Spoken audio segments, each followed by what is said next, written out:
how God has helped me to take decision, and immediately I felt like, yeah, this is the Indian context of health, and there is a whole lot world of need, and I don't want to really sit and waste my time. And by saying that, don't misunderstand me. I'm not against PG preparation. I have finished my PG also, but what I have realized at that point of time was life is not about me. I'm on King's business, just as we have seen in that short story where Adam Raccoon was given a mandate to give the invitations, and it's not about you. It's about his kingdom, his dinner, his people basically, and he only asks you to give the invitations.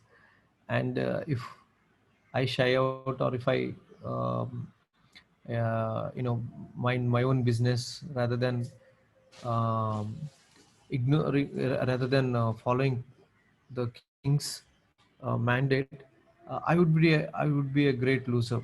And that decision of going to Roxol, I mean, there's no specific voice from heaven telling Vijay, you go to Roxol and work there in a mission hospital. Nothing like that. As things have been presented in that IMM course, and as I understood uh, the need of the country, and to be more precise, the mission hospitals, when um, a few decades back in our country there are more than 1,000, probably 1,200 mission hospitals were there, but now it reduced to around 200, number. That most of the reason is not because they don't have laparoscopy equipment, or they don't have high quality robotic surgeries. Not that. It's basically human resources. That means you and I, in our simple language, people who obey the Lord um, in this circumstances, where children with pneumonia and diarrhea die if no right intervention is given at the right point of time. And I joined as a junior doctor in Roxol, as a third junior doctor. Now almost some 15, 17 junior doctors are there. Of course, it's a floating population though. Work was enormous. I worked 36 hours continuously, eating lunch maybe 4 o'clock, or later than that, or dinner at 2 o'clock in the night, the early morning. So, but still, uh, I would say the joy of working and making some difference in that place, really, that's not something which we gain it uh, in other ways. And I would like to really thank God for the right direction, people, mentors like Manu Jacoban, and when uh, Guntur conference happened, we met Dr. Santosh and we asked, we want to work in Mission Hospital, which one? He said Roxol. This is actually first time we heard about Roxol. When he mentioned about EHA, he gave an open invitation that you may please join. You can get the hands-on experience as well.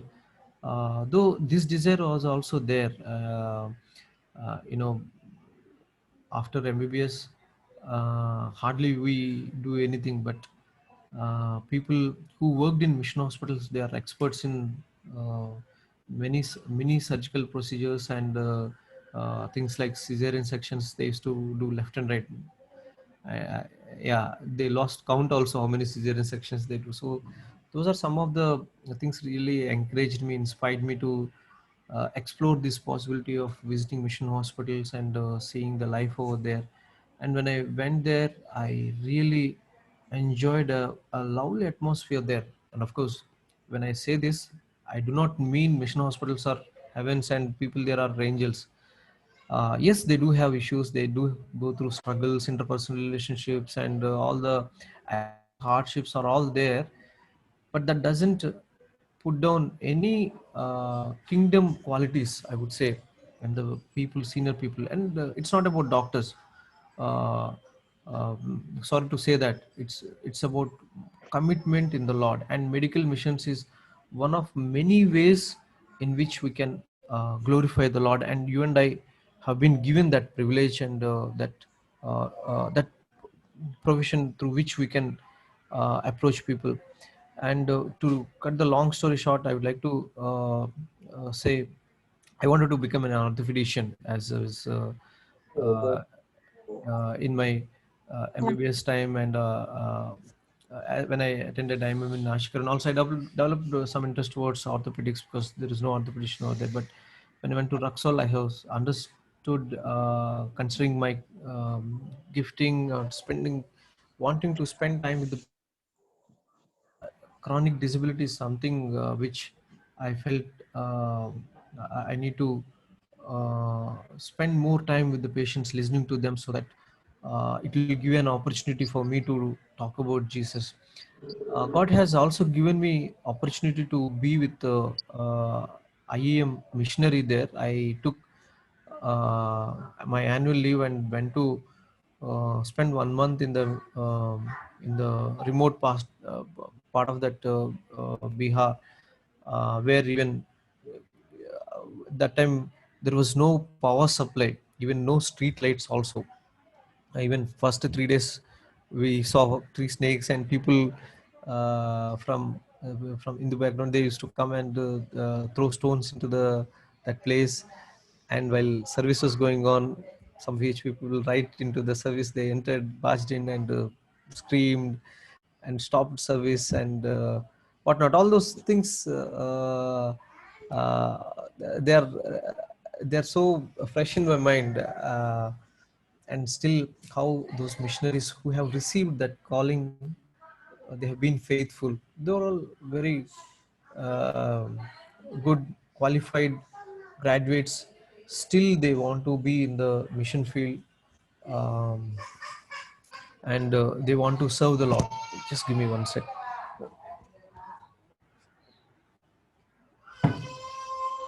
This is some sound, yeah.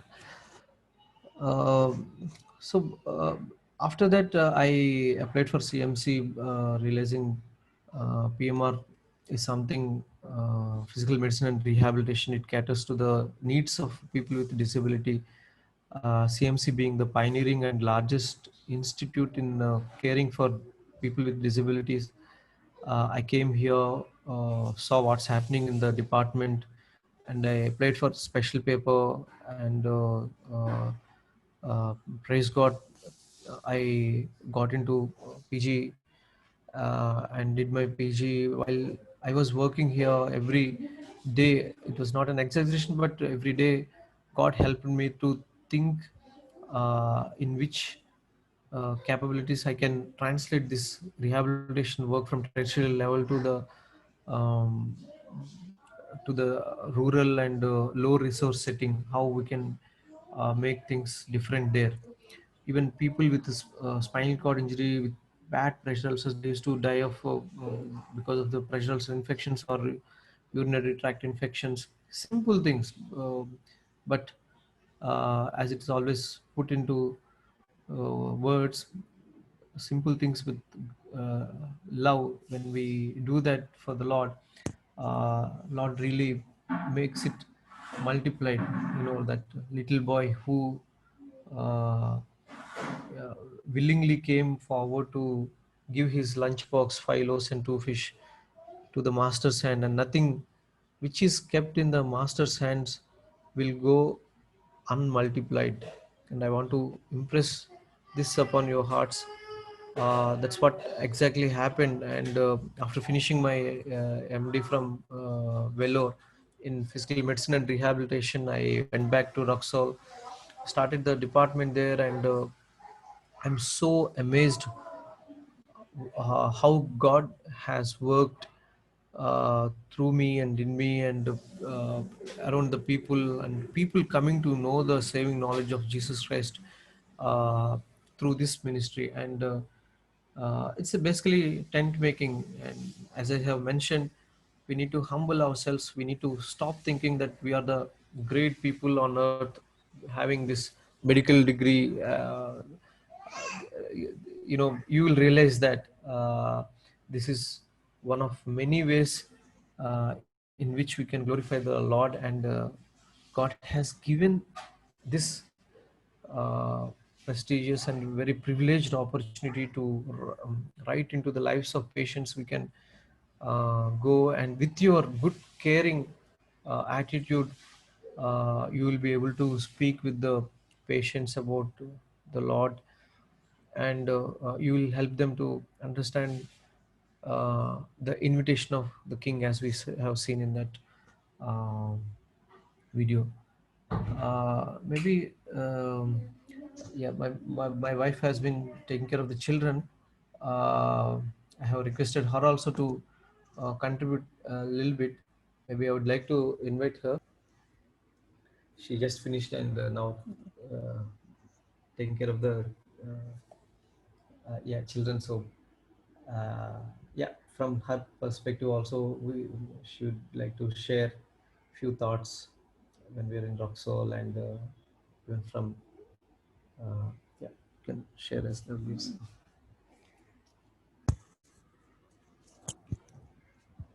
From here.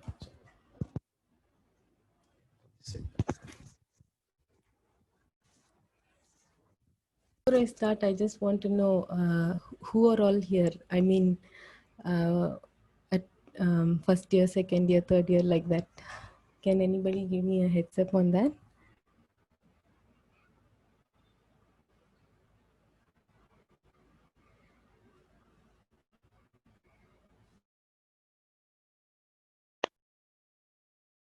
It's a great privilege to be with you.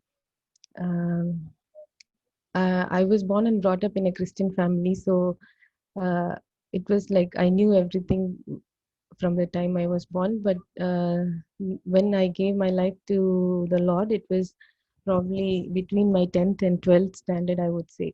And then I went to Kerala to do my coaching for MBBS.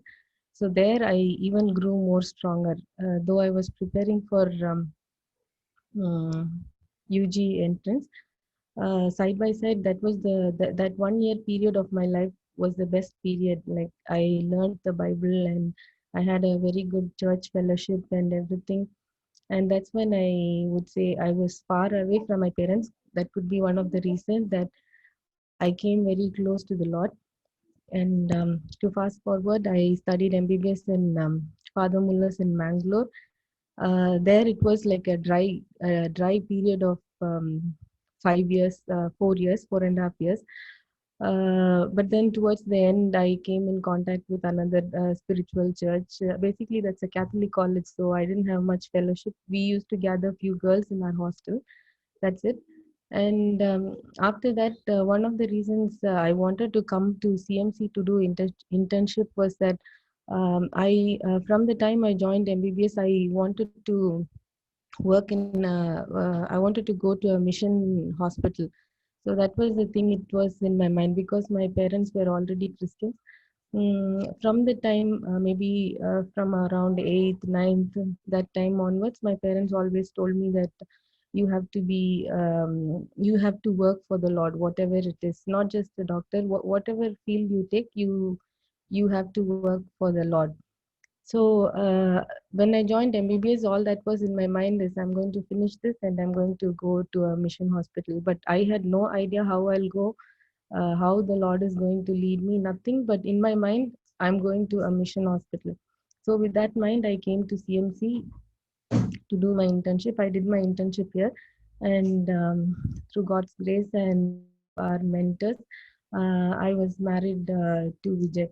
So the one of the criterias was that in his wedding proposal was that he wants a girl who wants to come with him to Bihar. And in my mind, always it is like I want to go to mission hospital, but I don't know how. But I knew that the Lord will lead me whenever it is the time. And so that was how I was introduced to Mission Hospital.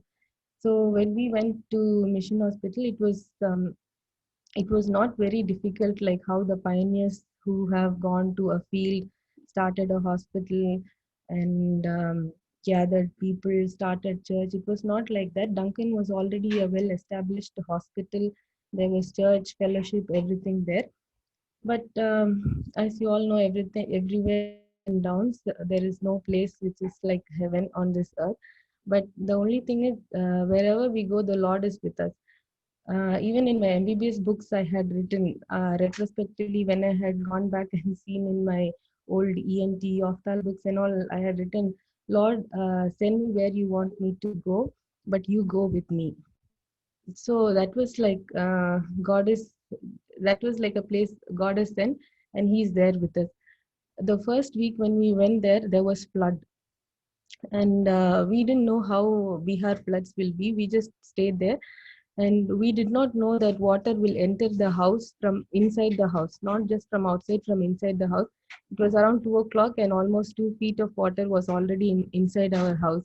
We had no idea how that water had come, but thankfully there were people around us to help us, and who had already come into our house, and things like that can happen in mission hospital, but that's all part of an adventure. We never thought that that was a negative point for going to a mission hospital. There were snakes around in the house, and yeah, everything was there.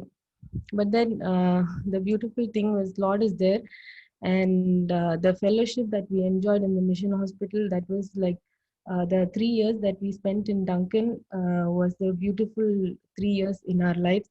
And there God blessed us with our son, and it was a miracle. That's a different story, but I just want to just highlight on God's blessings. So when we went there, I had not done my PG, so I said MBBS is enough. I'm just going to work as a JMO in that hospital. But then one of the mentors who called us, and he asked us, Dr. Christo, I don't know if you might have heard of him. He called us and he asked us like, what is your plan, like that. So we were not really sure what I was going to do. I was going to stop with MBBS, or I was even going to study further. But I always, after I had come to CMC, I worked in pediatrics for a year. So pediatrics was like, I want to become a pediatrician. That is what I thought. But then after speaking with with Dr. Christo and his family, we went back to our home. And I remember it was around, we started talking at around 12. We prayed and we started writing pros and cons and everything, and how useful it will be if I am doing PG. And at around 5 o'clock, we came to a conclusion with prayer and everything that if I do radiology, that will be that will be useful to the mission hospital, because we had a machine which was not being used for quite some time, and all the patients there were sent to Nepal, and there they had to do the scans and come back. Even pregnant women have to go through all the rough roads. So that was like radiology. So in my mind, maybe like Sarah, I was laughing. I was not a bright student. I just somehow scraped and I passed through MBBS. Radiology is it's not even. Uh, it was not at all in my mind. But then I don't know how, but God showed us clearly that day it is radiology. Still, I never believed that I will get through, because when I was studying, when I was doing my internship here in CMC, and when I was also working in pediatrics, whenever I passed through the department, I used to think, oh, look at this department, all the big heads, the brainy people are there in this department. I used to think like that. But that day, God showed us that if I take radiology, I will be useful in that hospital. But I did not know how, and I did not even think that I will ever do PG and that to radiology. But then after 2 years, in a miraculous way, God gave us this seat. It is not because I studied and got this seat. It is only because of God's grace, and very, very clearly in every step of the way we can say that it was God and it is not me. It was very clear. God is saying, I am doing this, I am giving this to you. It's not your marks. Even my NEET mark was not very good. But then because I worked 2 years in the mission hospital, even there was some problem with the calculation of my work. Though I had worked more, they had calculated it less. And then Tamil Nadu government was waiting for so long. And even after entering into that counseling hall, also there was big confusion. They said you are not eligible, all those things. But then God put His people, His people I mean to say those CMC people at every place. And uh, that's a very long story, but I don't want to go into all those details there.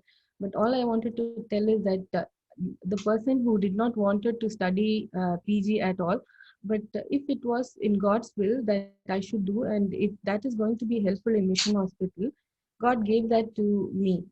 It is not because my desire or excuse me. But it was God's will that was fulfilled in our lives at that point of our time. Even after coming here, also after studying for 2 years, and because of COVID and everything, we had to wait so long.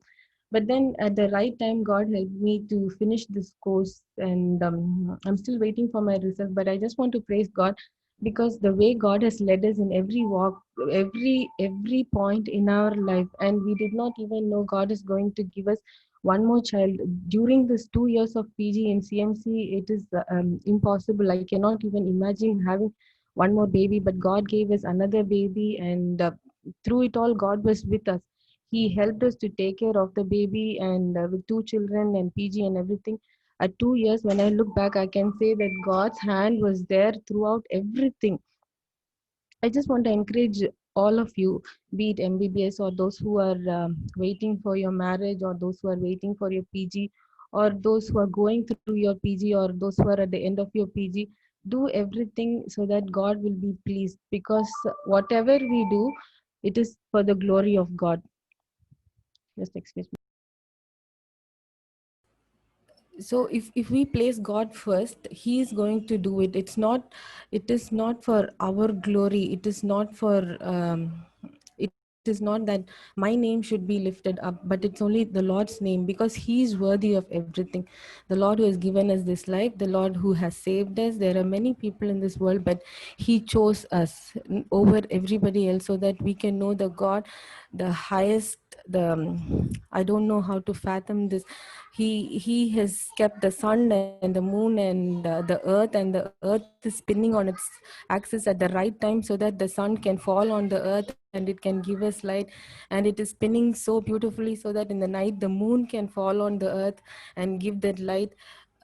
Even that God, if He's thinking about me, it is something which is it is unfathomable. And I want to leave you with this story of Gideon. When Vijay started talking, I was surprised that he was talking about identity. In the recent past, I was listening to a message, and it was on identity, and it's about Gideon. If you will, please turn your Bibles to Judges 6, 11, 11 onwards. So the background is that the people of Israel, they have sinned and they have gone far away from God. And the Lord has given them in the hands of Midianites.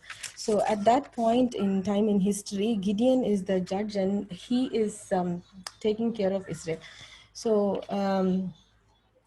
so that is the background. And in verse 11, we read, "Then the angel of the Lord came and sat beneath the great tree at Ophrah, which belonged to Joash of the clan of Abiezer. Gideon, son of Joash, was threshing wheat at the bottom of a winepress to hide the grain from the Midianites. The angel of the Lord appeared to him and said, 'Mighty hero, the Lord is with you.'" These two verses I just want to highlight. And the background is, like I told you, the Israelites they are hiding from the Midianites, and Gideon is ruling Israel, and he is actually threshing wheat at the bottom of a wine press. At the bottom of a wine press is not a place where they thresh the wheat. Usually they thresh the wheat on a mountain, on a hilltop, so that when the wind blows, it can remove all the chaff and only the wheat remains. But here he's hiding, and he at the bottom of a wine press, he's threshing his wheat, so that the smell of the wheat will not go and the Midianites will not know that he is there. So he's resting at the shadow of a tree. And here the God's glory, the God is coming down to meet this man who is down in the depths of his life. The angel of the Lord appeared to him, it says, and said, When Gideon is thinking about himself as a man who is hiding and he's running away from the when Gideon is thinking that he is a man who's hiding and running away from the Midianites, the angel of the Lord appeared to him and he says, "Mighty hero, the Lord is with you." How wonderful it is when we are in our lowest point in our life. God is coming and he's saying, "Oh mighty hero, the Lord is with you." So when the Lord who made the heaven and earth, like how I told you, if he is with us, then Gideon becomes a mighty hero. And then when we turn our Bibles to New Testament, and when we come to Hebrews 11, Gideon, when he was sitting under the shadow of the tree, he would not have known that his name will be in Hebrews 11, which is the name of all the people who walk through the faith journey. So I'm reading Hebrews 11:32. How much more do I need to say? It would take too long to recount the stories of the faith of Gideon, and also some other names I've mentioned. By faith, these people overthrew kingdoms, ruled with justice, and received what God had promised them. They shut the mouth of lions, quenched the flames of fire, and escaped death by the edge of the sword. Their weakness was turned to strength. They became strong in battle and put whole armies to fight. Women received their loved ones back again from death, but others were tortured, refusing to turn from God in order to be set free. They placed their hope in a better life after the resurrection. Some were jeered at and their backs were cut open with whips. Others were chained in prison. Some died by stoning, some were sawed in half, and others were killed with the sword. Some went about wearing skins of sheep and goats, destitute and oppressed and mistreated. They were too good for this world, wandering over deserts and mountains, hiding in caves and holes in the ground. All these people earned a good reputation because of their faith, yet none of them received all that God had promised. For God had something better in mind for us, so that they would not reach perfection without us.